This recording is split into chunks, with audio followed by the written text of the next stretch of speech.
Première loi de Newton, appelée également principe d'inertie. Étudions deux cas. Premier cas. Voilà cet objet qui est posé sur ma main. Il est soumis à combien de forces? Eh bien, tout simplement, son poids P, orienté vers le bas, vecteur poids P, tel que vecteur poids P égale le produit de sa masse fois le vecteur G étant ici le vecteur champ de pesanteur terrestre, puisqu'on est sur Terre, il faut le savoir. Et puis, il y a un autre vecteur, c'est le vecteur réaction de la main, R. Que valent la somme des forces extérieures agissant sur l'objet? Eh bien, R plus P égale vecteur nul. Les deux forces se compensent. L'objet, à ce moment-là, il est quoi? Immobile. Vecteur vitesse V G, c'est-à-dire vecteur vitesse du centre d'inertie égale vecteur nul, égale une constante. Regardons maintenant une deuxième expérience pour voir si à nouveau on a la somme des forces extérieures qui est égale au vecteur nul, implique vecteur vitesse égale constante. On va mettre un petit shoot dans cette balle qui va se déplacer sur un sol plat, donc supposé sans frottement. Alors, observation. Attention, 5, 4, 3, 2, 1, hop. Sur cette animation, on va lancer un palais et on a ici la trajectoire de ces trois points particuliers du palais qui vont s'afficher. On observe ébahi et étonné que les points hors le centre d'inertie ont un mouvement assez compliqué. Seul le centre d'inertie de ce solide soumis à des forces qui se compensent a une trajectoire facilement identifiable, c'est une droite, et la vitesse est constante, car la distance parcourue pendant des intervalles de temps égaux est la même. Le mouvement du centre d'inertie G est donc rectiligne uniforme. Alors, on a remarqué que la balle, elle faisait quoi? Elle avait un mouvement rectiligne uniforme, à une vitesse à peu près constante. Mouvement rectiligne uniforme, elle est soumise à combien de forces? Eh bien, toujours le poids P.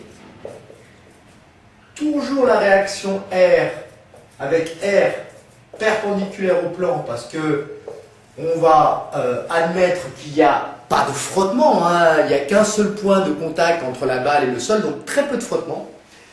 Donc R perpendiculaire au plan. Donc P plus R égale vecteur nul, ce qui implique donc somme des forces extérieures égale vecteur nul. Et la vitesse de la balle, elle est constante, à peu près. Vecteur vitesse Vg, si je le place à l'instant 2 ou à l'instant 1, eh bien le vecteur vitesse Vg est constant. Pourquoi? Parce que le mouvement est rectiligne et la vitesse est constante. De l'ordre à peu près de 1 mètre par seconde. Bien, le vecteur vitesse il est donc constant, donc qu'est-ce qu'on peut écrire? Somme des forces extérieures. Si somme des forces extérieures égale vecteur nul, eh bien ça implique à ce moment-là que le vecteur vitesse, Vg, est constant. La réciproque est vraie également si le vecteur vitesse Vg est constant, vecteur vitesse du centre d'inertie est constant, alors à ce moment-là, eh bien ça implique que la somme des forces extérieures agissant sur un objet est égale au vecteur nul. Au passage, on remarque que dès que la balle elle tape contre la paroi, qu'est-ce qui se passe?